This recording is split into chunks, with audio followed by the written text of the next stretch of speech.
from New York. And we are live from Philly and Boston. Welcome to this week's Thunderblog Hockey and Hoops Hour, presented by Thunderblog Sports, a part of the Bullpen Cart Podcast Network. I, of course, am the G-Man, Jordy Cannell. Joining me in a sequel to last week's glorious episode is my man, Greg Piatelli. How are you, my friend? Not bad, Jordy. Not bad. It's great day, great week when I can talk to you, and to do it back to back, and for the rest of the world to hear is even better. Yes, so we are here, third Hockey and Hoops Hour, as we've been calling it, on these interluding episodes, but we're close to the Bullpen Cart being back. We'll touch on that a little bit later. But we're going to start with hockey. First of all, Greg, we got to give ourselves a quick pat on the back. It's going to be really terrible. I might have to edit that out. But our Juju, we sent it the right way. We did this a week ago. We sent it to the women's hockey team, and they fucking delivered. Yeah, I don't know if you got to watch the game or a replay or anything, but it was a great game. Skill notwithstanding and speed and what have you. I think that, in terms of women's hockey and setting the game in the right place, I think it definitely helped. The only thing that, I have a major issue with is something that we talked about a little bit, is just sort of the idea of a shootout deciding an Olympic game. But, what are your thoughts on that? Hello? Jordy? Yeah, I lost you for a second. So it's go from the only thing that. Are we still live? Yeah, we're still live. We can cut this the later. internet was just shaky. Sorry, what'd you say? Where do you want me to start from? Just go from the only thing that. Yeah, my biggest thing is that how do you feel about the fact that an Olympic gold medal comes down to a shootout? So I'm not a fan of the shootout. I've never been a fan of the shootout. I don't really like that any sort of elimination game gets decided by it. Pretty canned take, but I mean, it's a shootout. It's basically a coin flip. That being said, it was incredibly exciting. They are exciting in general, especially if you go to a regular season game and watch it. Fine, the Flyers won the other night and won, but the NHL doesn't even count it as a full win. That doesn't count if the first tiebreaker is what's called regulation plus overtime wins. Again, not to take anything away from Jocelyn Lamoureux or anyone else in that shootout, but I'm not a huge fan. What about you? Yeah, it's the same thing with the World Cup when it comes down to penalty kicks, and it's just it just seems, especially the World Cup, they're out there running around for 2 hours straight, it seems like, and then all of a sudden we got a couple 15-yard kicks that determine a win. It's a difficult thing. It's almost, changing the strategy, because if you're a team that has lesser skill, you almost want to pack it in on defense and force a shootout and just practice shootouts all the time, Exactly. Sort of get the wins that way. And I think during the preliminary rounds, I think the shootout wins don't count as much as the win outright. Well, the Olympics take an even further approach than what the NHL does in terms of points, and this is the same for the men. That a regulation win, so excluding overtime, so within 3 periods is worth 3 points. Anything in overtime or a shootout is worth 2 points, a win. And then a loss in an overtime or a shootout is 1 point. And then they further delimit it if you need to keep boiling down the tiebreakers to shootout wins and losses. So they take an extra step by actually putting 3 points up for grabs, rather than in the NHL where they do. It's always 2 points for a win, and then there can sometimes be a third point if we need an extra 5 minutes played. Right. Because it kind of comes from, back in the day when there were still ties, the NHL found out that, or basically just did what you were just talking about. Teams that knew, all right, we got to this extra frame against an awesome team, we can just stuff 5 defensemen or 4 defensemen, because they eventually went to that, onto the ice and just pack it in and get this, play for the point instead of playing for 2 points. So they started giving out an overtime loss. Then they got rid of ties, so they added shootouts. Then they started getting more and more shootouts because they realized the same thing, that you could just play for the shootout. So they wanted to disincentivize that. And now we have the regulation plus overtime tiebreaker in the NHL. So, I mean, I wouldn't be opposed necessarily to bringing back ties. I don't know. It might be an unpopular opinion, but I think the shootout's just tough because you do get those extra wins and everything. I might also be saying this a little jaded because the Flyers have never been good at shootouts. You have to, if you look at the historical data, you have to basically remove the Flyers from it because they're such an outlier. But yeah, I just also never liked them from just how it goes. It's fun to watch, but it's not fun to determine, standings, and it's certainly not fun to determine the overall champion of something. Yeah, I think we're getting away from Olympics versus NHL here. Yeah, you're right. The NHL is fine for what it is in terms of regular season, so that the overtime games don't go on forever, and ties are the stupidest thing in the world. So I'm glad they put something in, and I think the 3-on-3 has helped a little bit. Yeah, it has. In terms of not going to as many shootouts. But with that said, I do feel that Olympics and World Cup, especially things of that magnitude that happen once every 4 years, and really are things that shouldn't come down to something so minor. I can understand maybe Stanley Cup happens every year. You could argue it's not as valuable as a World Cup every 4 years or an Olympic gold every 4 years. You could make that argument. So and you don't see a Stanley Cup coming down to a shootout. But my point just being, a 4 year clip, especially for the women's hockey team, they really don't have much else. They have the World Championship every year, but it really comes down to Olympic gold, and that's really they called this their Stanley Cup. I mean, and it's just played 4 times less often than the actual cup. Exactly, and you could argue the same thing with the World Cup. So for me, for those two major sports to come down to a shootout and penalty kicks, I think is, yes, well, exciting. But if my country or my team were to lose, obviously USA, but if they were to lose in that scenario, I think I would be, not the USA Soccer would ever make it that far, but I think I would be pissed more than anything else, and how unfair it is that, essentially you're asked, like you said, a 50-50 coin flip of, you can say it's strategy and practice and all that BS, but at the end of the day, it's really a matter of a guessing game from the goalies and the players. Yeah. So I have a thought, and maybe we can be the first ones to sit on this take, but we might not be allowed to because we're millennials. But you know how everybody blames millennials for everything? Let's blame millennials for loving D2 the Mighty Ducks in the Big Green for shootouts and penalty kicks becoming more prominent. Are we allowed to be self-hating millennials? Is that a thing? Or is that too hipster? Are we now jumping into hipster territory?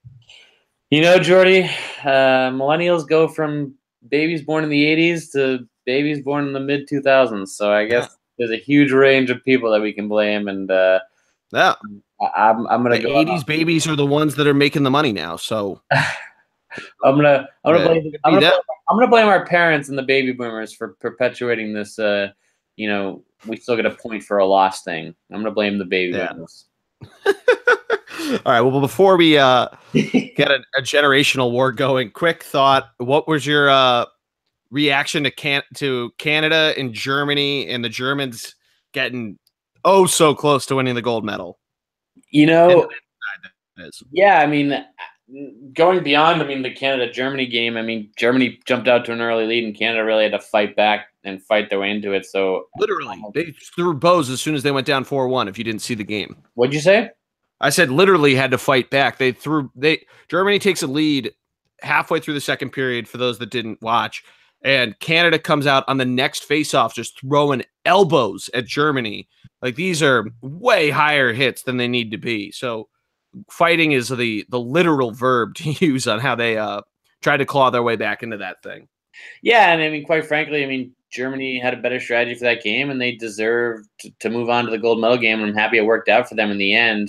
It's one of those things that without the NHL players, it really was, I think it worked out for the NHL because they had the shittiest teams essentially with Germany and whatever making the finals, and it kind of worked out because now the NHL is see Olympics, you need us. But I'm glad Canada didn't win, but Germany, what I really want to talk about is how close Germany came to winning a gold.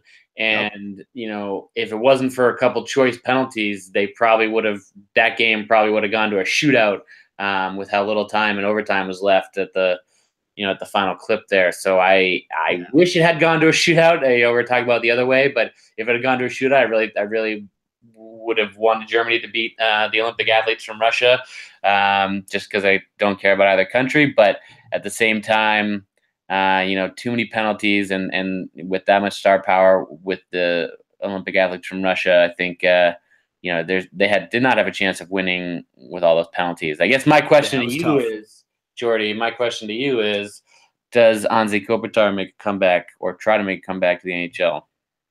He could. I mean, Datsuk was talking about it. Kovalchuk was talking about it. We've seen some players that played in the Olympics already get signed. Your boy Gianta, I'm going to call him your boy because he's on the Bruins now. So it's possible. Who did I just say? You said Anze Kopitar, and I thought he was still on the Kings. So I was taking. No, yeah. I was picking up what you were putting down. Yeah, thank you. Thank you for doing that. I was just looking at Kopitar because I was looking at the Kings. Additions. I was picking up what you were putting down. Thank you for that. I appreciate that. But I got you. But to answer your question, I think they certainly could. It's crazy how it all goes. Like Pavel Datsuk, I don't think you can go deep enough into a conspiracy theory to think that he purposefully sat out and left the NHL so he could go win the gold medal and join the triple gold club, because he's now won the world championships at Stanley Cup and the gold medal, for those that don't know. But I mean, he could certainly showed it there. He's still Datsuki, and he could go back and play in the NHL. So I think any of these guys could, to answer your question. I think it's also a matter of, like, Detroit is in such a rebuild, and they're going to be so bad that it wasn't really worth it for him to.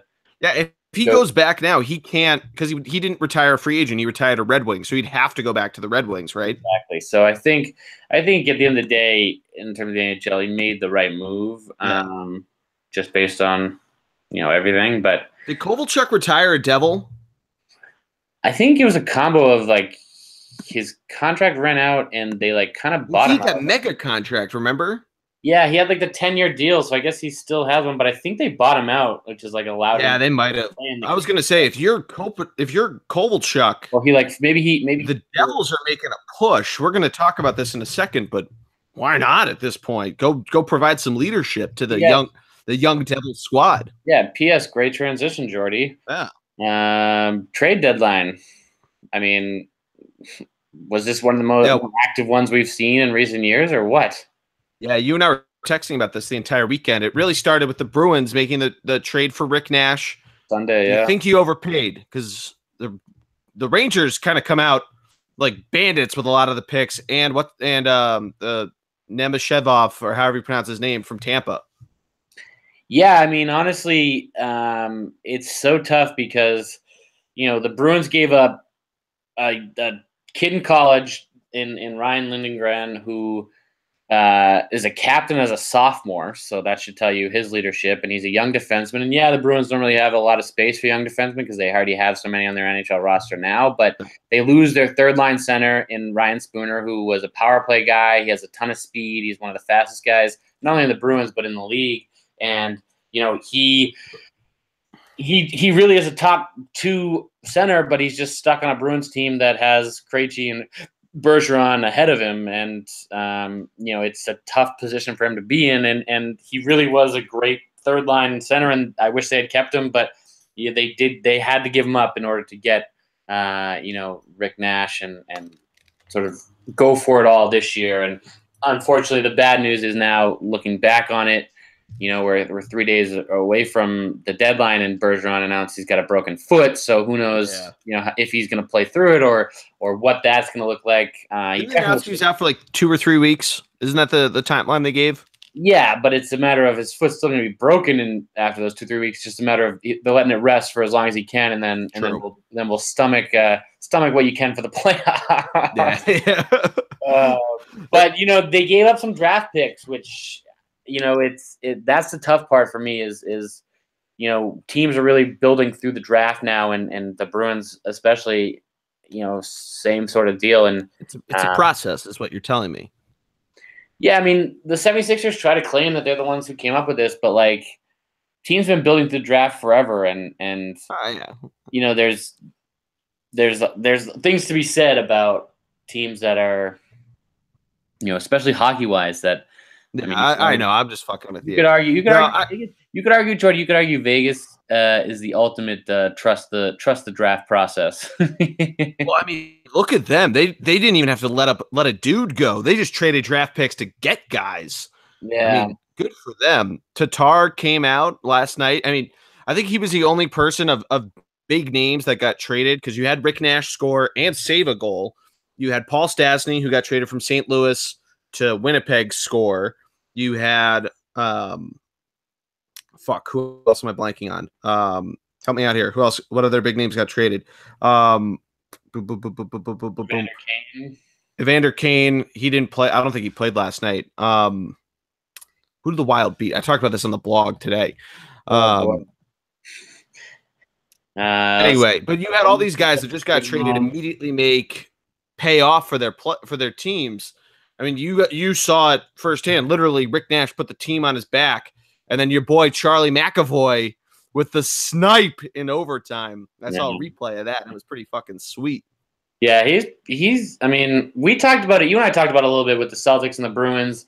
Sort of that young talent. Are they going to hit that? Are they going to hit that wall heading into the playoffs? And I think the Bruins really want to get some more veteran leadership and really solidify their top three lines so that they wouldn't have to rely on their rookies coming into the playoffs. And obviously, they want to work on the rookies and use those rookies because they have been playing so well and those young guys. But at the end of the day, you know, going into playoffs, you really want that veteran leadership. The toughest part, Jordy, is all the teams that are in the top spots right now got better. You know, it seems like every team in the top spots reloaded and sort of picked up top players, and you didn't really see some of those teams on the bubble making those huge moves to try and even get into the playoffs.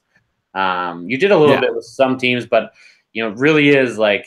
Yeah, Columbus traded for a couple guys, and they did a pretty good job with that. Yeah, it was Ryan Hartman with Nashville who scored the game winner to beat Winnipeg last night. Yeah, was the guy I was talking about. You know what I mean? I'm talking like you know, the Lightning picking up McDonough and JT Miller, and exactly, yeah. The Devils picking up all their guys, and you know, you could say and like you said, Vegas picking up Tatar and Reeves. I mean, you could say that the team that on the edge that really did nothing was the Capitals and the Flyers, in terms of the Flyers picking up another, as you said, middle of the road old goaltender. But he's been playing well all year, so I guess you got to give him that for having. He's relatively young. I think he's 26, but he is more middle of the road. He's scouted to be pretty well, but he was the backup there, and he's played very well. Yeah, and you get speaking of the Lightning getting McDonough and JT Miller, there was thrown around that they might try to get Carlson and Nemestikinov. I'm really fucking his name up, but his name was thrown around as a guy to potentially be thrown around for Erik Karlsson. The Rangers got two prospects along with Nemestikinov, their first rounder in 2018, Tampa's, and then a conditional Tampa first rounder in 2019. Could you imagine what Ottawa had to have been asking for Erik Karlsson? Because the Rangers got a fucking haul for their two guys. Yeah, I mean, the Rangers, not only did they get all these young, unbelievable players and prospects from the Lightning and the Bruins, but like you said, two 2018 first-round picks, a 2018 second-round pick, a 2019 seventh-round pick that becomes a first-round pick if the Lightning win the Stanley Cup. And exactly. So they could essentially have three first-round picks based on the Lightning winning the Stanley Cup or not. And, like, I mean, if I'm the Rangers, yeah, like you said, they come away like bandits, and they wanted to rebuild anyways. This is perfect. You know, Ottawa, I don't think ever really wanted to part with, Karlsson. Yeah, Karlsson. He wanted to, it seemed. Well, I mean, it's one of those things where it's like, yeah, I'll give you A-Rod if you give me fucking every single player. You know what I mean? Like, I'll give you. That's true. You know, I'll give you LeBron, sure, if you give me like Dwayne Wade and every other top guy you can think of, Steph Curry. Like, I'll give you LeBron for Steph and Durant. You know, like, Yeah. I think it's one of those things where how do you trade a guy that last year single-handedly brought you there? It's close to bringing you to the cup. Yeah, I mean, he a game or two away. They were an overtime period away. Exactly. You know, how do you par with a guy that did that for you last year? And yeah, he was hurt all year, but like, you know, he's your captain of your team. He's the staple of the franchise. He may want a ton of money and he should be paid for it, and he rightfully so. But like, he scored again last night from essentially no angle from the goal line and just proved even more how stick nasty this kid is. But I mean, Ottawa didn't do bad. I mean, they loaded up a little bit. They got some picks that they can build off of, and yeah, they reloaded a little bit. It just seems Karlsson seemed a lot like you, to use your LeBron reference. He looked like LeBron in 2010 against the Celtics in the playoffs. So when the Flyers beat them on Saturday, so that's where I was coming from. The only scary thing is that we talked about, like, the Penguins get in. I mean, forget about it. You know. Yeah. Right. The Penguins get in, forget about it, and that's just scary. They looked kind of mortal last night. New Jersey beat them. This is we're talking about Tuesday night, and Taylor Hall, who, if the Devils get something beyond, let's call a wild card spot, like if they get the 3 in the Metro, he's got to be at least a finalist. I don't know if he wins the Hart, the MVP, for those that aren't familiar with the names of different trophies in the NHL, but he's got to be a finalist for it. He's scored in, I think it's a number of games now, and he's gotten a point in, I think, double digits at this point. But New Jersey's making a little charge. We talked about how last week they're pretty young. It looks like they're starting to recapture what they had at the beginning of the year. Yeah, and you know, teams, especially we talk about young guys, go up and down in terms of that confidence and their ability level, but they kind of remind me of an Edmonton of last year. Yeah. And some of those older guys might be gone next year, and they could have another slip like Edmonton had this year. But you know, it could be fun. It could be fun just to get, you know, the Devils, especially when you and I are growing up, were such a staple in the playoffs. And teams that don't remind me. Yeah, I mean Scott Stevens always there, but you know, little let's play a trap game, but yeah. I mean, honestly, Jordy, you look at some of the teams that are slotted to make the playoffs right now. I mean, Nashville, you know, we all saw that environment. Winnipeg, I think, is going to be a great environment to have a playoff series. Minnesota has been dying to get out of the first round for who knows how long. You know, Vegas is going to be Vegas, and the Sharks and the Kings. And I mean, so I want to ask you about the Pacific Division. Sorry to interrupt you when you're jumping onto the Pacific. Yeah. So we mentioned Evander Kane. He went from Buffalo to San Jose. He's still a little banged up. San Jose is still a little banged up, getting healthier. Vegas, while taking this, you know, we're the island of wanted toys mentality to a now 10-point lead in the division. Do you think San Jose is a dark horse to come out of that corner of the playoffs into the Western Conference Finals? Because if they get healthy and they're just kind of floating around, not to be punny with them being Sharks, of it kind of on the cusp of being a Pacific team, but if they get fully healthy, are them and LA, frankly, because Jonathan Quick's just been that good, but the winner of that series could make a run at Nashville for the West, I think. Yeah, I mean, the scary part about the Kings is that they're getting back your old boy from Philadelphia. Who, Mike Richards? Yeah, he's or Jeff Carter. Jeff Carter, sorry. Carter. Well, Richards has been up and down. That's why I asked.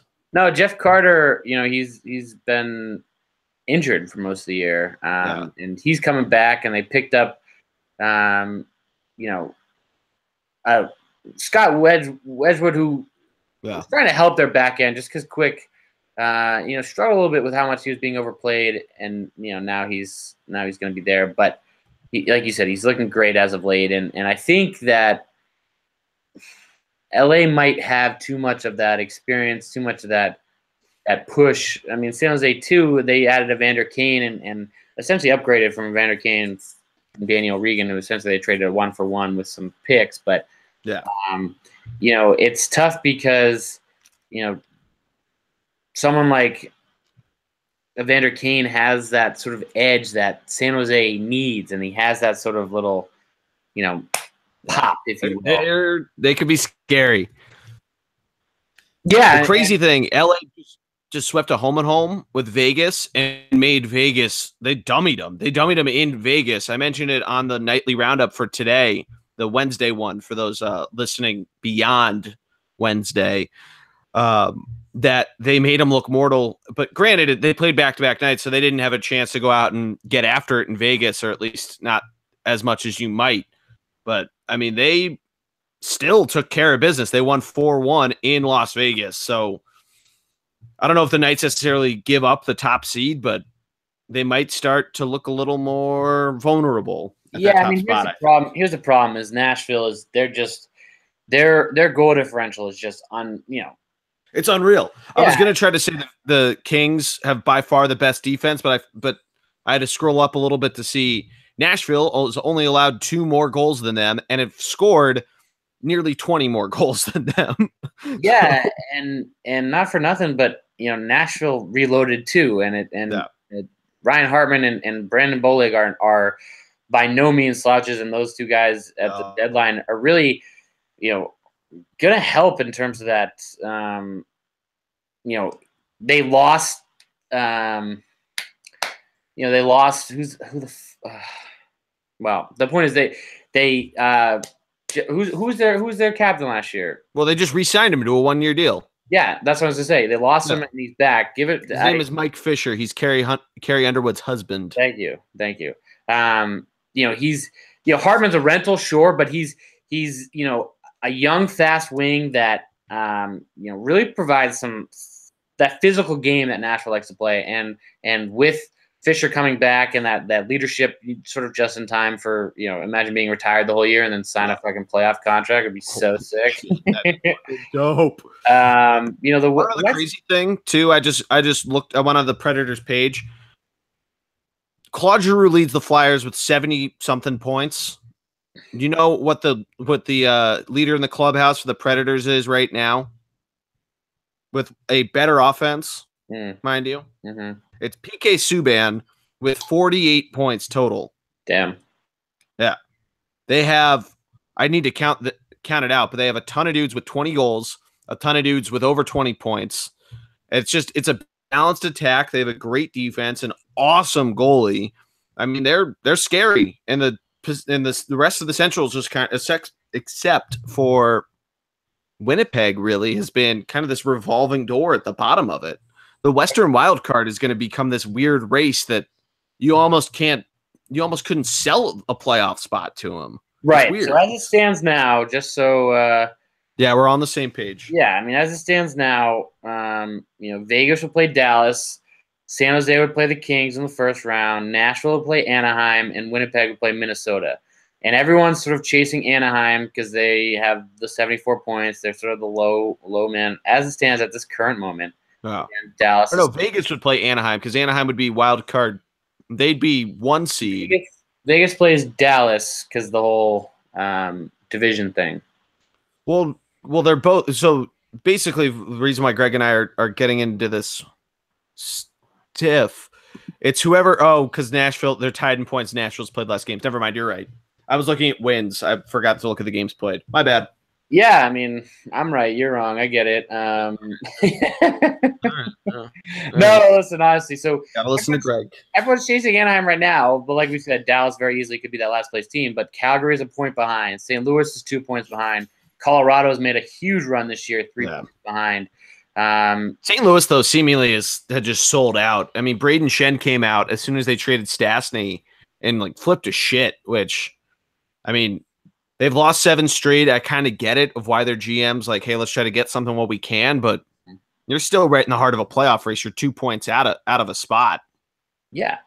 No, I agree. I mean, they, like you said, sort of, I don't want to say gave it all up, but they, I don't know. They didn't think they could compete this year, which is tough message to send in the locker room when you're 3 points out of 2 points out of the playoffs. But, it'd be interesting. Calgary, if they make it, they made it last year and they, got that experience, and Gaudreau is still Gaudreau, and Tkachuk, I think Tkachuk is so underrated in terms of how he gets under people's skin, kind of like a Marchand, and it's great to see. And Colorado is just sort of one of those teams that's like, Like, we traded our best player and we're fucking 15 times better because of it. Yeah, right. How funny is that? Yeah, McKinnon obviously being how young and nasty he is just awesome. So it's going to be interesting. I mean, prediction right now, Jordy, who fills those 7 and 8 spots in the West right now? Or I'd have to say, I'm going to say Dallas and Calgary. I'm going to say Calgary gets by Anaheim. Anaheim's just been a little inconsistent for my taste. That's awesome. I'm going to say Dallas doesn't make it. I'm going to say Calgary and Anaheim. Okay.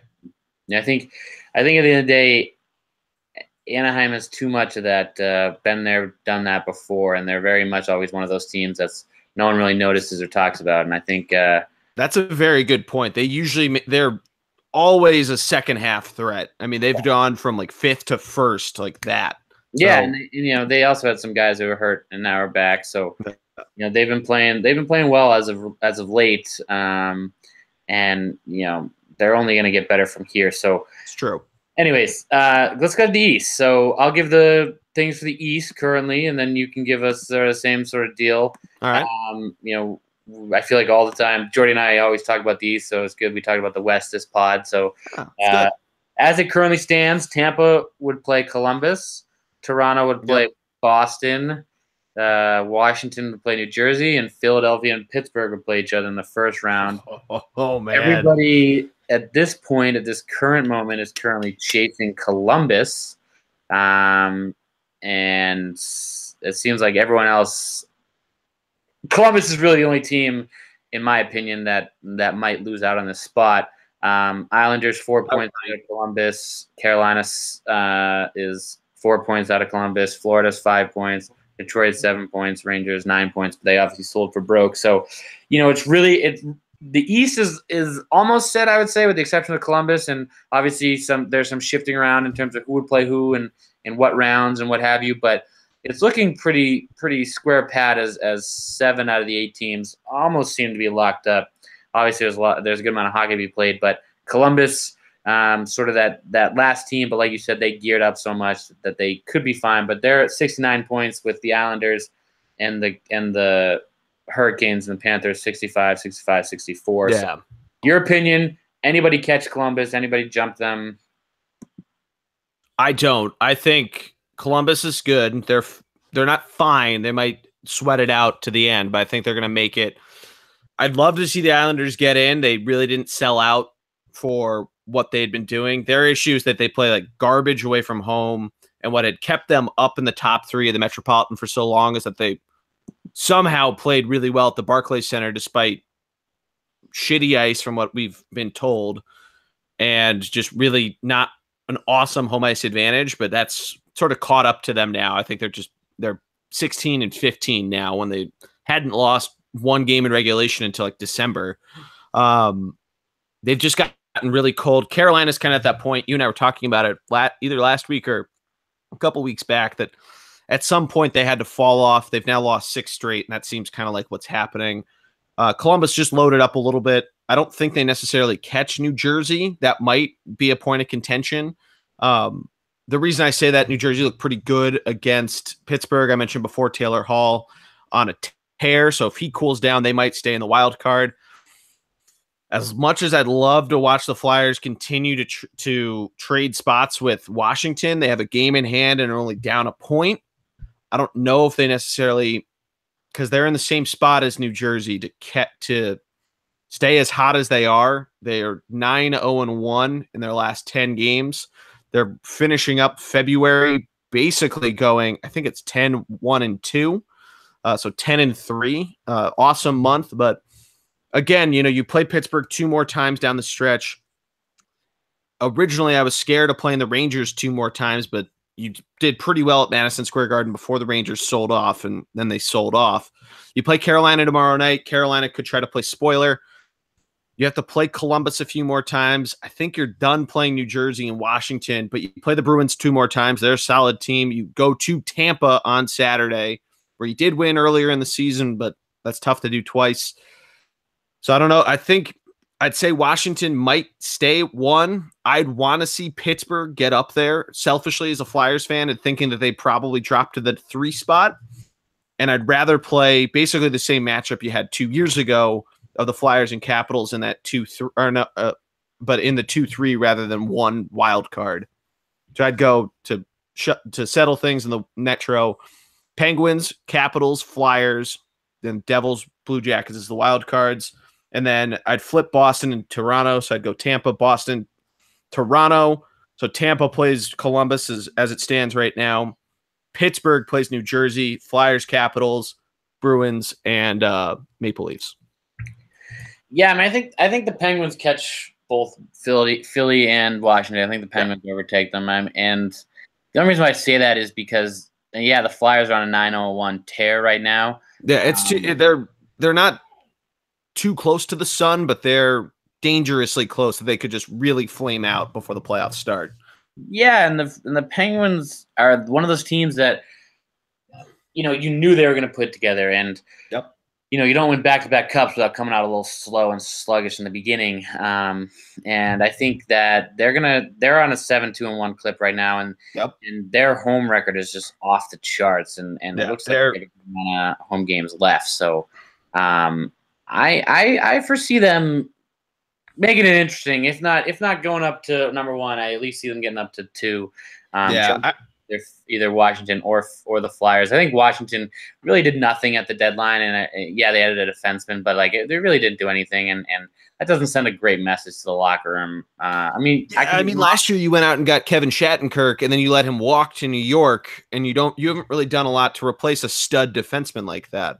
Yeah, and they saw how last year it didn't really work doing anything at the deadline. It didn't change anything, so I think it was sort of made them reluctant to do the same. And I think maybe it sends a message to the guys. We believe in who we got, or whatever you can think. But that's what Hextall's trying to send to the Flyers. He has said that a number of times. Yeah, I mean I want to also just point out, I will gladly eat my words. I wish I will eat my words come mid-April, and the Flyers have done something miraculous. But it's just they've done what New Jersey did in the middle of the season and have now seemingly rebounded from, of just they could easily show their youth like they did in their 10-game skid coming down back in November and December. But who knows? I mean, the one thing too, just on Pittsburgh, that's so impressive is that they were getting dummied early on on the road, which that's really their one glaring weakness. They're 13-16-3, but they were getting really beat up, and their goal differential, despite being right around a little bit below where they were in the standings, was pretty abysmal. And now it's the best in the division, plus 18. I say that because Tampa, Boston, and Toronto's are all unreal, but Pittsburgh's really climbed out of that in the red of a goal differential, which to me is a pretty big sign of improvement. Yeah, and you're right, and I think it's. I mean, we've had differing opinions about the Flyers all year, and I just think that I don't know. At the end of the day, I think Flyers. They're just young. That's it. They're young. They need to figure out what they want to do with their guys in the AHL who have. But we talked about it before. We talked about before. They're kind of caught in that limbo. They're caught in that. They're outperforming a little bit, but they're caught in that sort of, good enough to make it, not good enough to go anywhere with it. And I think it's a matter of, they need to either cut their losses and go young like everyone else, or really. The thing is, they easily could. They got guys that have been in the NHL at times this year, like Travis Sanheim. There's Sanheim, no T. Down at Lehigh Valley, who solid. He's playing very well down there. Right. And they almost have to do what the Bruins did and throw some of the guys to the Wolves. We've talked about this a lot offline. Just commit to it. Commit to it. You just really need to. You brought up Oscar Lindblom. They're veterans. I mean, Giroux is Giroux, but Simmons is Voracek's really good. He's had a great year. Simmons is a joke this year, and he's hurt right now, so that's that you need to get him healthy all year. All year he's underperformed. Yeah, he's done decently well, but you also have dudes like Andy McDonald who's floating around, and that guy whiffs the puck half the time he tries to clear the zone. So I mean, the Flyers defensemen and what's going on with them. There's a lot I could say about that, but for the sake of time, I will. Here's the problem. Right, here's the problem. right? Outside of, we can talk about talent and everything like that, but you know, let's start at the root cause. Goalies. You know, the Lightning have a goalie that can win. The Bruins have a goalie that can win. The Penguins have a goalie that can win. You could argue. I'm going to give you a homework assignment because I know the point you're getting to, and I'm going to give everybody a homework assignment. If you're a Flyers fan, you know this already. Look up every single Flyers goalie since Ron Hextall.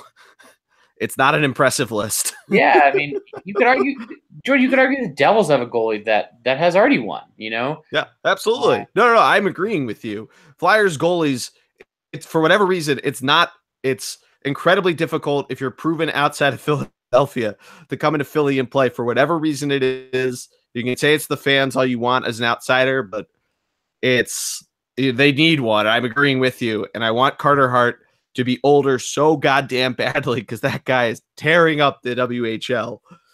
But I agree with you. Absolutely. Yeah. So honestly, you know what I would love to see? I would love to see Marc-Andre Fleury versus Matt Murray and Vegas Knights versus Matt Murray and the Pittsburgh Penguins. No. They've beaten them in Pittsburgh. No, I know. I would just love to see that Stanley Cup matchup, just sort of that final FU from Fleury. But well, yeah, that'd be interesting. I mean, I think he has a concussion right now, so we'll see if how Pittsburgh holds on. Yeah, we'll see how it goes. Yeah. Let's move over to the golf though, because we wanted to give a few thoughts on Tiger, because I know you and I could just make this the hockey hour. But let's talk golf. You had the Honda Classic this weekend.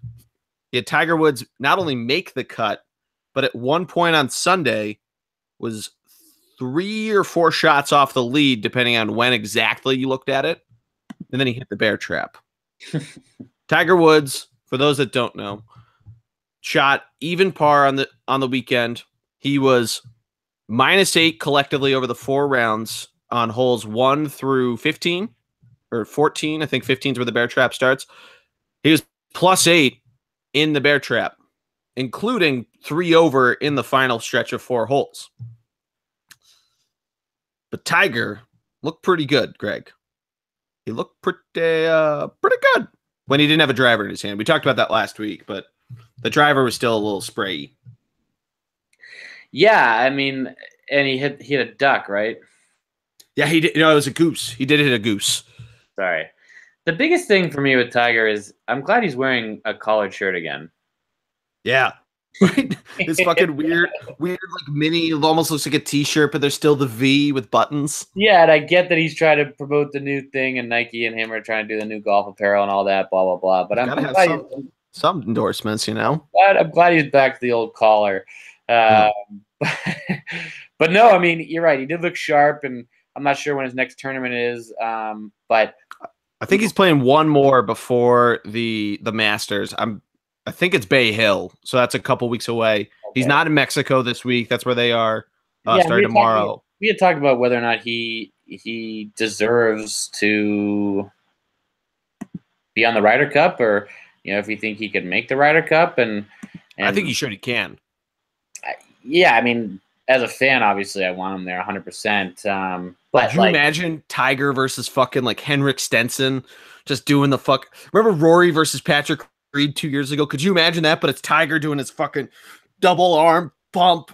Terrible radio right now, but I'm doing it because I'm so excited. It's like, oh my god, could you imagine? I'm so happy. But let's look at it this way, Jordy. Justin Thomas just won another tournament. Another young American who, Spieth, Dustin Johnson, Ricky.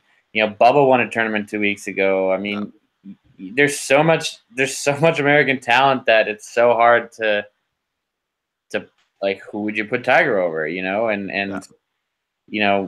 mean, if we really want, I mean, we could talk about the FedEx list and how it breaks down that way, but like, we'll save that for another time. I mean, we have a lot of tournaments to get through. No, I know, but I'm saying is like, Johnson, Reed, Spieth, Justin Thomas, even Jimmy Walker. I mean, Phil. Jimmy Walker, little you got a lot of American guys up there that have played on that Ryder Cup team. I mean, obviously, I want Tiger 100%. It's just it's a tough 12-man team. Yeah, I mean it's a tough thing to do, and you know how about Keegan can make it. He looked good this year. Yeah, so Gary Woodland could make it. Shout out to him, winner of the Phoenix Open. He's been pretty hot. I 1,000% want Tiger, and you know he keeps putting up the numbers he puts up. I mean, you know the guy's 40 years old. I mean, I would love for that to happen. But so one last question for you before we move on to basketball. How badly, I don't think he does this weekend because they're in a different country. The next tournament in America that Justin Thomas plays in, how badly do you think he gets chirped on every tee box? Give the story for those at home who don't know it. Yeah, so those that don't know, Justin Thomas on the 18th hole tees off, and as he's watching his ball go, a guy goes, "Get in the bunker, get in the bunker." And as it's in the air and the Golf Channel showing the bird's eye view flying over, you can hear Justin Thomas go, "Who said that? You? All right, buddy, your day is done." Calling this guy out, kicking him out of the tournament. And, you know, didn't really take it very well. He then wins in a playoff, says, "Oh, fuck yeah," when he makes the winning putt. And then when he's asked about it, he goes, "Oh, I didn't mean to, you know, I hope I don't get fined. I didn't mean to make it such a big deal." So he didn't take getting some criticism pretty well. Last week, of course, he made the comments about playing with Tiger, saying, you know, "Oh, the crowds are so loud around him. I don't understand it." And you know, it was pointed out on the Foreplay podcast that he double bogeyed the 16th hole at the Phoenix Open, which is the stadium hole, twice. So it doesn't seem like he likes playing around fans too much, and now he's had a couple bad looks. So yeah, so my thing is here, cutting in and not to cut you off, but no, this is good.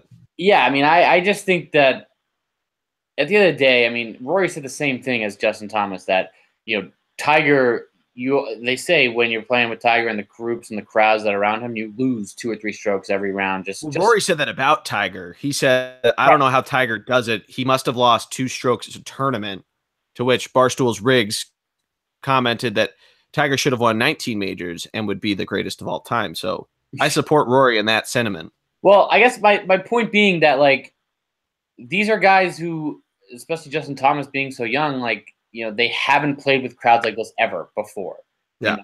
Like, Tiger's the reason, though, why they're getting paid millions of dollars to win fucking golf tournaments. You're right, but they've never had to play with Tiger. You know, You could argue there's a handful of guys who have experienced, Phil being one of them, who have experienced a real true Tiger crowd left on the tour. And especially a Sunday at a tournament where Tiger's still in it, and like you said, 2 or 3 strokes off the lead and like has a chance. And like, you know, Justin Thomas is he 24, 23? You know, 24, I think. Yeah. Could you imagine though these two guys playing at Augusta? But I'm just saying, the 18th hole is just a fucking party. Tiger in the fucking last group of the Masters. Yeah, but you got to remember Justin Thomas, right? Him and Spieth have been the U.S. Junior Championships for who knows how long. You know, they've been the #1 golfers for U.S. for who knows how long.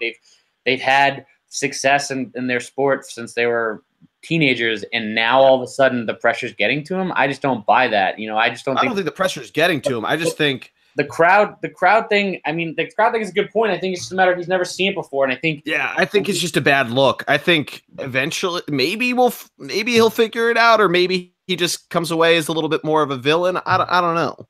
I think it's the opposite. I don't think he has any. I don't think there's any sort of. That's what all the tour players have been saying. They said he's a super nice guy and all this. I don't think it affects him negatively. I don't think he's going to be affected by it. I think it's a matter of, like, on the one hand, you know, here you are locked in a thing. You're nervous. He's tied on the 18th hole. He's probably heading to a playoff. He's nervous about that with some scrub that he ends up beating in the playoff, obviously. But like, Luke List was pretty good. Let's not deny Luke List here. No, and then you get some random down the barrel of a gun against a proven major champion on the 18th hole, and both of them get some random fan who's rooting for you to fail. Like, get the fuck out of here. If some guy said that to me, and you know, if you and I were playing and you were like hit in the bunker, I'd be like, fuck you, Jordy. You know, like, excuse my language, but you know, I would say the same thing. So I'm glad Justin Thomas. You have said the same thing to me. I'm glad you're in the position to be like, get this fucking scrub out of here. Like, good luck, pal. Like, you paid all this money to stand outside for 8 hours, and you don't even get to see the best part of the tournament. That'll show you, like, prove your lesson, you fucking piece. But so I mean, my original question was not will he be affected by it. I was just saying like an over under on how many times he gets chirped. Because I agree with you. I think he can probably play through it. He should. He's won a fucking major championship. But I just wanted an over-under estimate. Yeah, I think from here on out, I think it's going to follow him. You know, it followed Rory for a while too. For what was it last year? Followed Sergio.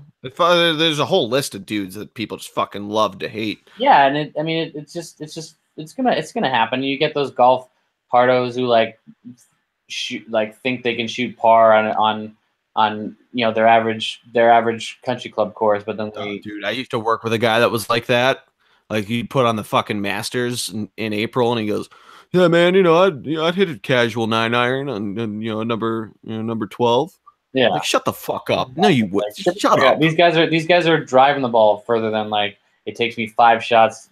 Yeah, shut the fuck up. Like, get out of here. Yeah. So I think he's definitely gonna be chirped for a while, but he also was like, I shouldn't have had him kicked out, and went to his Twitter rant and blah blah blah. But like, at the end of the day, golf has never been a chirp sport. Golf has never been fans have never been really allowed to do that stuff. So on the one hand, like I said, this is the first time he's experienced a Tiger, Tiger sort of environment, and it's tough because Jordy, people talk about all the time about how the crowds run unruly, and those golf purists when Tiger first came on hated Tiger because he brought those fans and because he made the game so common, I guess. He brought it to the common folk, and it was no longer a rich white person's sport. And Tiger really made it that lesser Shooter McGavin. Yeah, it's the Shooter McGavin method. Right, and people really, really sort of resented him for that. And I think you're starting to see again this people are back into golf. It started with Spieth and Dustin Johnson and Justin Thomas. Like it really started with these young guys sort of reinventing the U.S. fire, if you will. But I think with Tiger back, it even makes it even bigger. And I think it makes the crowds even louder. And it's just exciting to see how, like you said, moving forward, how the crowds are going to be controlled and how people are going to chirp. I mean, we're not going to see it too much. I mean, we can hear it via Twitter, obviously, but I'm excited to see where they go, and I'm looking forward to the next Tiger week, and hopefully he continues to build off of it, and hopefully brings his A game to the Masters, and let's give us a final point, and let's move on to basketball. Well, I was just going to say they're at the WGC Mexico Invitational, I believe is the full name of the tournament this week. It's at like 8,000 feet elevation, so big hitters hitting the ball fuck ton. Just Dustin Johnson gets an arm and a leg above everybody. That's just not just because he's tall, but he can hit the shit out of the ball. Nice. So it should be a lot of fun to watch. Oh, I had to go with the puns, Greg. You know me. Should be a lot of fun to watch. Some people didn't want to go down and play in it. I believe Jason Day and Rory were two of them. But still pretty good field. Justin Thomas is down there. Gary Woodland, I mentioned before, sleeper pick. He can hit the ball pretty well. Good par 5 player too.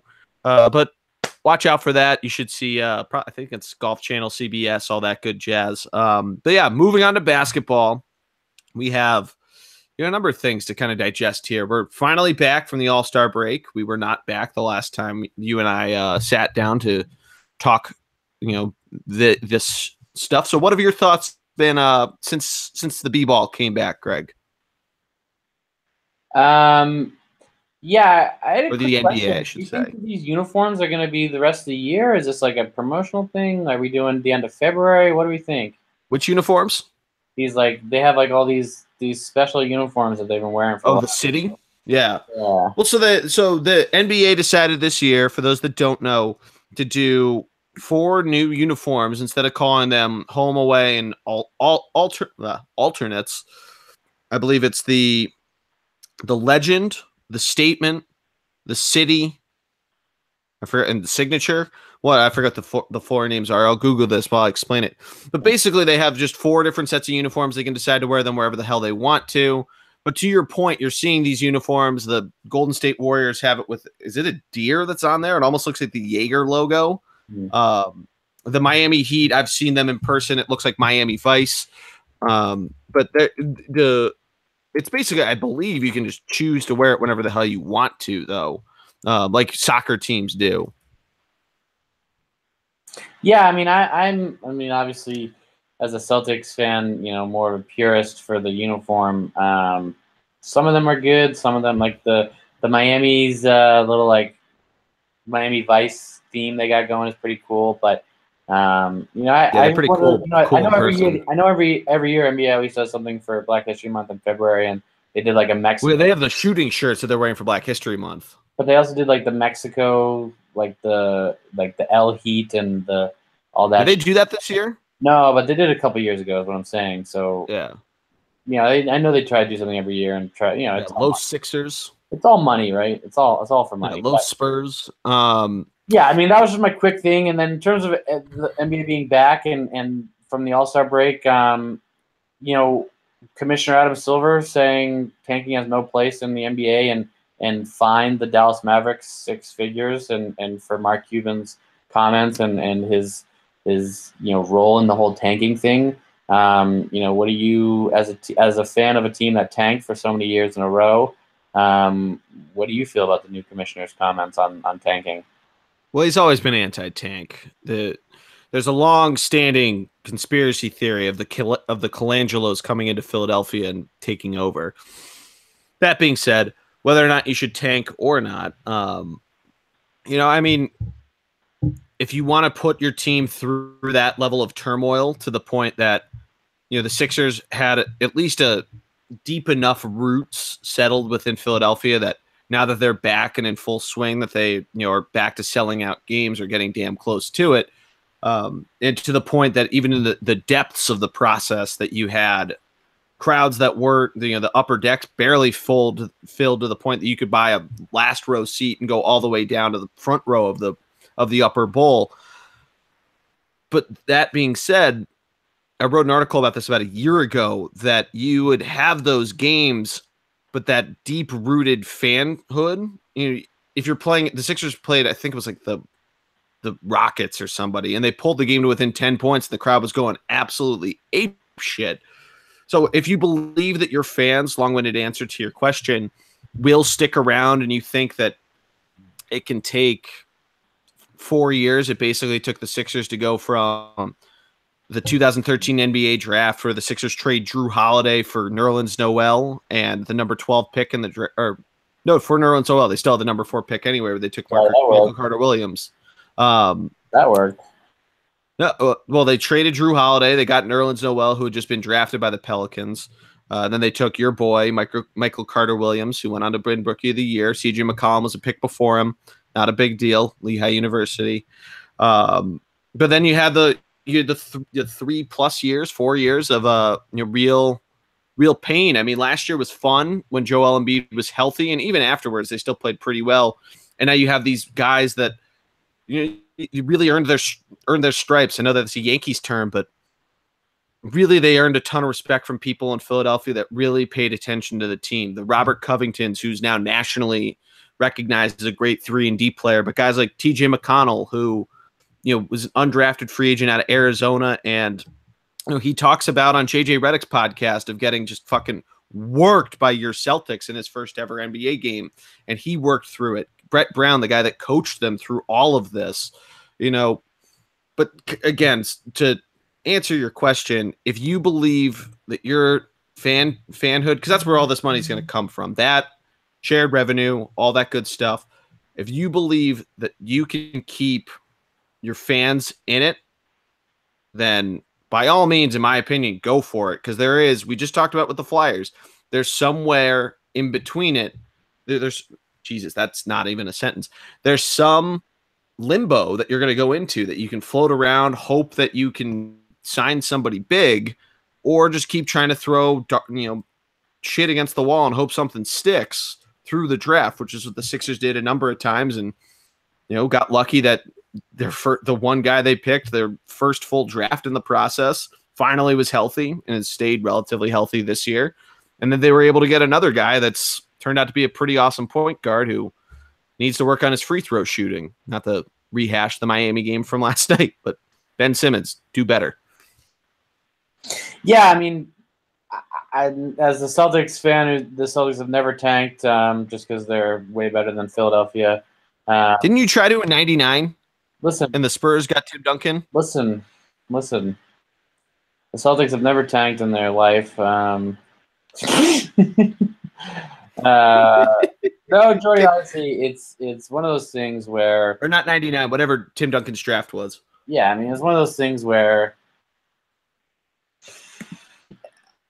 you never want a team to do it, and you would hope that there's not a ton of talent coming out of the NCAA for this year's draft as opposed to years past, but you would hope that teams would still play for something, but it's just not the way the system is, and they try to help it with the ping pong balls and all that BS, but it is what it is. But for a team like Atlanta, who's 25 games out, and Orlando, who's 24 games out, and Brooklyn, who's never going to be good because they trade away their future for the next 7 years, and the Suns, who are 30 games out, and the Kings, who are 29 games out, and the Grizzlies, who are 28 games out. It's just you're never going to get there this year. Why not cut your losses, like you said, and try to build moving forward, especially those areas like Sacramento and Memphis and Atlanta, who just aren't going to attract big names in any way, shape, or form in the free agency. But it is what it is. Sorry to go on this rant about tanking everyone, but quick NBA thing. Celtics on a little, they had a little skid coming out of the break, but starting to course correct themselves. A half game behind Toronto.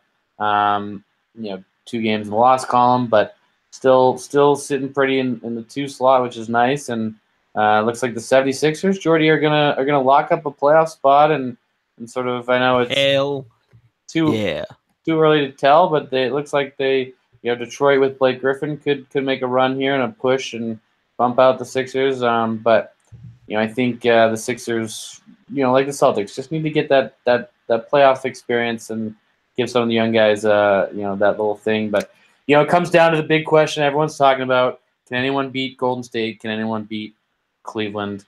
We talked about a little bit last week with the Rockets and even the Spurs and the Thunder. We said the Thunder too, and Jesus Christ, they got bullied on Saturday night.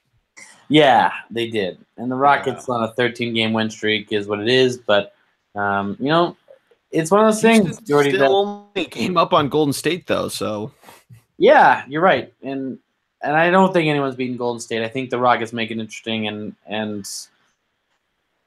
I don't think Toronto's going to do much in the playoffs because at the end of the day, they need defense to be better, and their defense hasn't been great all year. And I think Cleveland, here's the X factor, right? LeBron. And the difference is that this year the Celtics have Kyrie, which he's a proven winner and what have you, but there's still zero. There's no one on the Celtics who can guard LeBron, and there's no one on any team in the East that can guard LeBron. Yep. Embiid is a huge body, but he's too slow. And no, he wouldn't guard LeBron anyway. You'd probably put maybe Ben on him. Yeah, good luck with that, pal. Yeah. So yeah, I mean, Golden State really has the tools to stop him. So yeah, that's my thing. I think Golden State wins again 3 years in a row, but or whatever. Yeah. Whatever. 3 of 4, but yeah. What's the next one? Let's move on. I fuck the NBA. Let's go Celtics. Let's go Celtics. Well, let's do a little college basketball. Wrap things up. We're starting to get into open up championship week. We have to call it championship week and a half with the Big Ten tournament starting. I found this out the other day. The Big Ten tournament starting because they wanted to play it at Madison Square Garden so badly. Madison Square Garden has been the long-standing site of the Big East tournament, both of them. Shout out to your boys. But regardless, the tournament because it pulled out of Charlotte because of the whole bathroom law BS. Yeah. But the Big Ten doesn't have anything in Charlotte anyway. But no, the ACC. Sorry. Where's the ACC playing theirs? That's what I'm saying. They pulled out of because North Carolina. They used to do in North Carolina, Charlotte, where the Bobcats pulled out because So anyway, the Big Ten's playing it in fucking New York because they have Rutgers, so they have the New York market or whatever the hell they want to say now. But they're playing it right now this weekend. I think it starts tonight because of the fact that they want to be in New York, so they compress their schedule. The Big East said, no, we're not giving it up. And now the Big Ten, who might produce a 1 seed. Yeah, they're playing their Big Ten. They're playing right now. Iowa's beating Illinois with 5 minutes left in the second half. Again, we're recording this on Wednesday, so whatever it ends up happening. How many weeks? I think it's the dumbest fucking thing in the world. Why the hell would you... How many weeks away are we away from Selection Sunday? Selection Sunday is next Sunday, so it is Wednesday, February 28th that we're recording this. So not this upcoming Sunday, but the next one. So essentially they're doing theirs a week early so their teams get a week off before March Madness. I guess so, but you also, I don't know, I think it's stupid.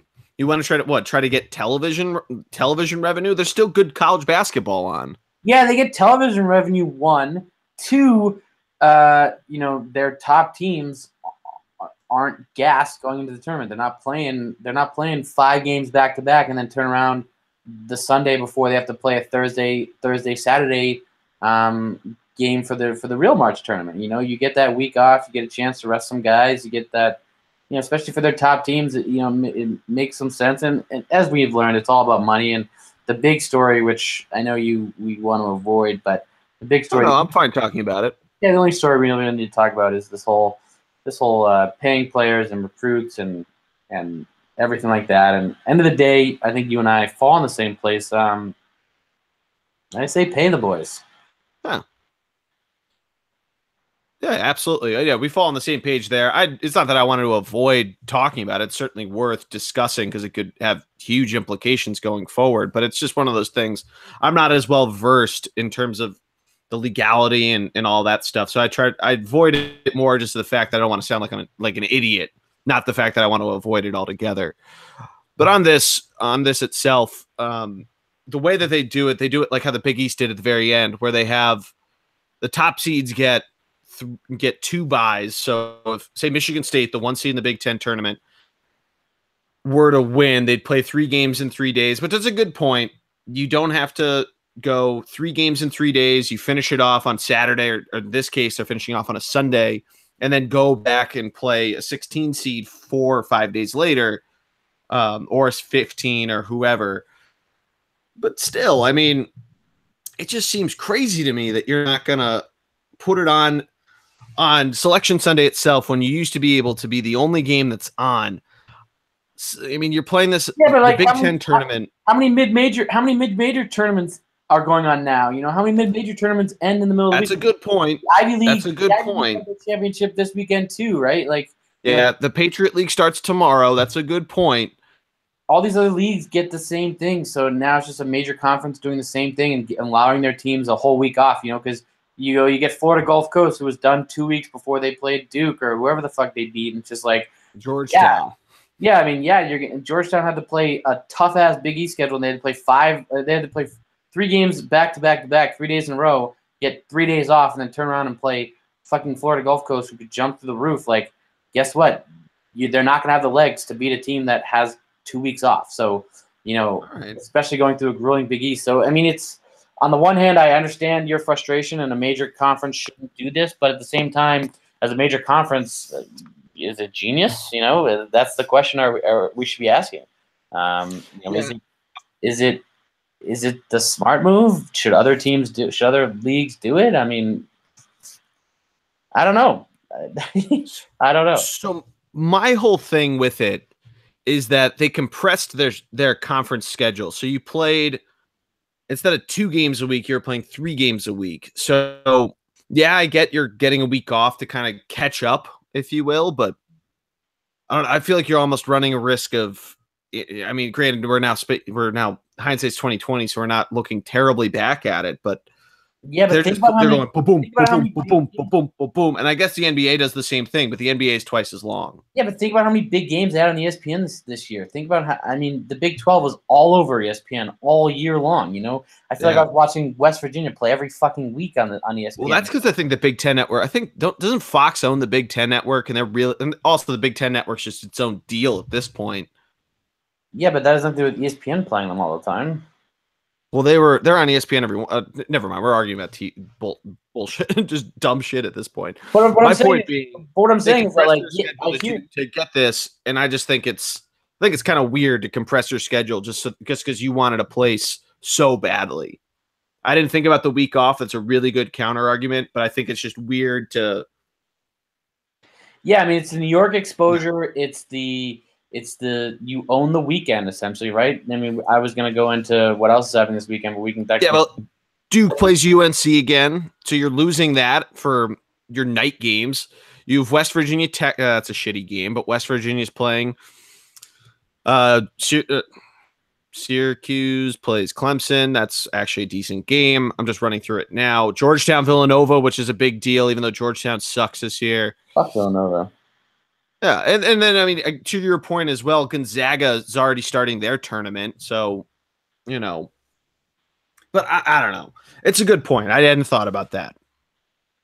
Yeah, I mean, Xavier, they're all doing it. But the point is that Xavier's in the Big East now, aren't they? Oh, so they're playing this weekend. Yeah, okay. Yeah. Or next weekend. But yeah, I mean, that's my point is that, like, you know, it's all TV ratings. It's all, like you said, yeah, MSG, they want I understand your initial question. They want the New York, the MACA, all that BS, but it really is deeper than that. They want the television exposure, and it wasn't getting done. There isn't anything on Sunday college basketball wise. But here's the thing, Jordy, is are they going to sell out the Garden? You know, are they going to get? They could. I mean, the New York's always a wild card because they did that on College Game Day for football, where they were able to. Tom Rinaldi was able to hit up like 40 different bars that are specific to major colleges. So, but is TCU going to travel to fucking TCU fan base going to travel for a basketball game to fucking MSG? You know, the Big 10, not Big 12. Sorry, is fucking Michigan or some? I guess that's a terrible example. Give me some. Is Purdue gonna fucking travel up to MSG for a game this weekend? They could. I mean, Michigan does travel very well, as does Penn State. They've done a number of times where they'll do a hockey game during the day and then put the court down and play a basketball game that night. So basically, just get a 2-for-1. That's a pretty cool experience. I know some friends that have done it. But that's a good question. I mean, you know, there's enough people that have done it for college football teams, so it's potential. There's potential in it, so it could happen. Let me give you a quick little subject change to end the pod here. We've been on it for who knows how long, but let me give you a quick little. Those who are still with us, thank you so much. Let me give you a quick question. What are you looking forward to more this weekend? The NFL Draft Combine or the Oscars? Ooh, that's a good question. That's actually a good way to end it. So I'm not a big Combine guy.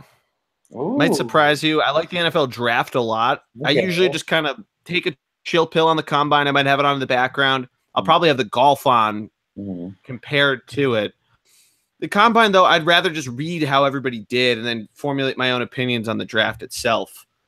That being said, I also love the Oscars. I think they're fun to watch. I like to watch all these movies, even though I didn't do a very good job of it this year. But I do love the Oscars. I love having a pool for them, trying to pick who did what, and figuring out how all that works. It's going to be interesting to see how it all goes with everything that's been happening in Hollywood. So that's something to to watch out for, if you will. But I'm excited for the Oscars. It should be a lot of fun.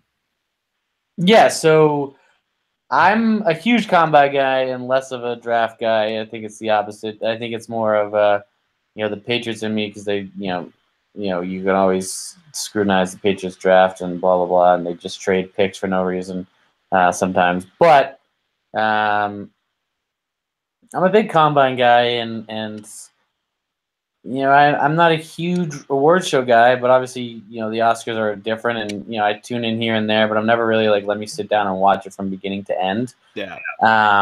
However, this is obviously it's the Oscars, and you still do tune in every now and again.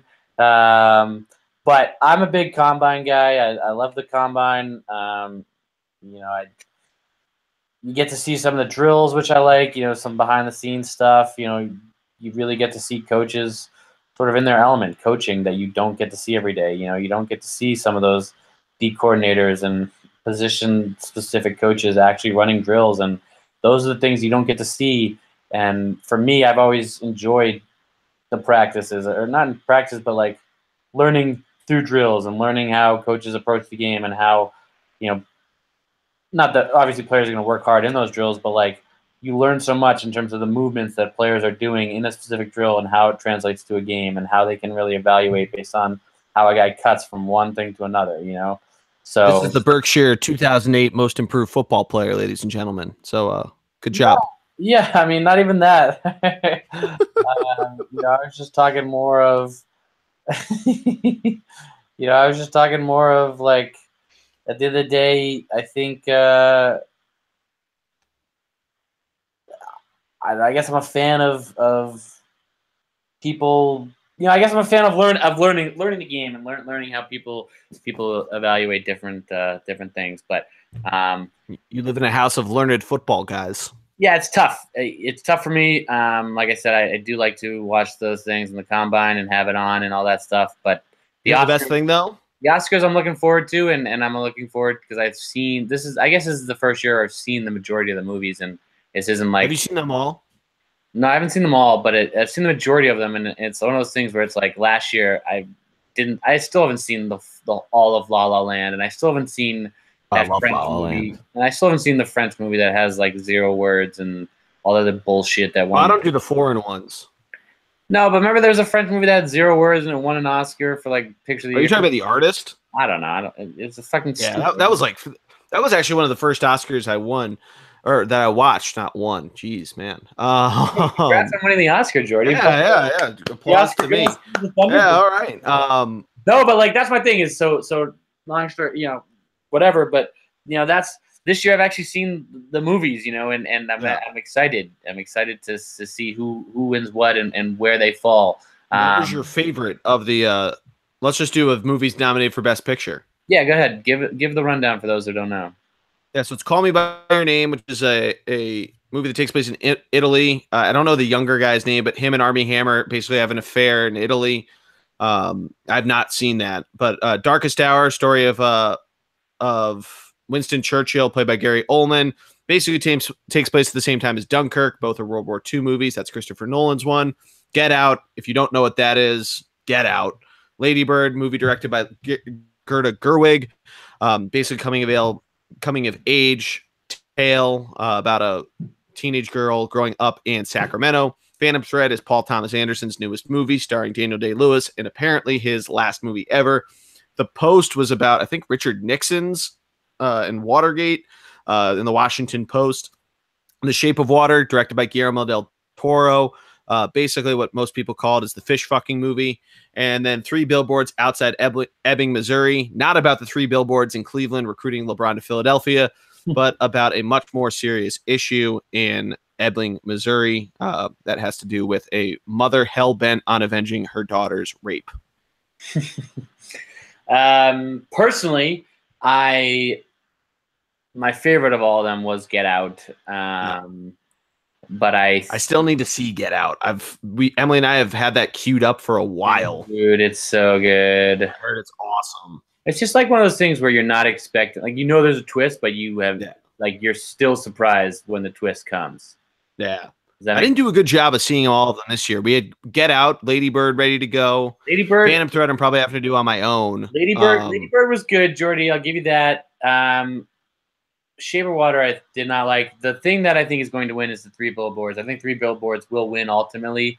But I hope Get Out wins because I personally liked it the most. But I think 3 Billboards will ultimately. That's what I've heard. That's what most people have said to me. and a lot of the people that have been betting it have liked the odds on it. So if you're a betting man, might want to go check that out. So what's your prediction? Yeah, I mean, from what I've heard 3 Billboards, and I think I've heard Phantom Thread are up there. I probably would think 3 Billboards just on how everything's been going. I'll probably win. I was surprised. I haven't seen the post, but I had heard that it was really good performances from Meryl Streep and Tom Hanks, but I heard the movie itself felt flat at times. I haven't seen it. But yeah, I'd love to see Get Out win. I'd love to see Jordan Peele win for Best Director. I feel like Greta Gerwig might win, especially after all the comments made at the Golden Globes where Guillermo del Toro won, and I think it was Natalie Portman was the one presenting it, made the comments about the lack of female directors.